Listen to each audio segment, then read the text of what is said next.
একদা এক কৌতূহলী বিড়াল ছানা ছিল।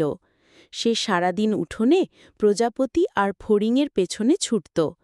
একদিন সে দেখতে পেল একটি সাদা তুলতুলে খরগোশ তার গর্তের মুখে বসে গাজর খাচ্ছে। বিড়ালটি ভাবল, আহ, কি নরম তুলো! সে খরগোশের দিকে এগিয়ে যেতেই খরগোশটি ভয়ে এক লাফে গর্তে ঢুকে পড়ল। বিড়ালটি হতাশ হল। সে রোজ খরগোশের গর্তের সামনে গিয়ে অপেক্ষা করত, যদি খরগোশটি বের হয়। একদিন বিড়ালটি একটি খেলার বল নিয়ে গর্তের মুখে ফেলল। কিছুক্ষণ পর খরগোশটি সাবধানে উকি দিও।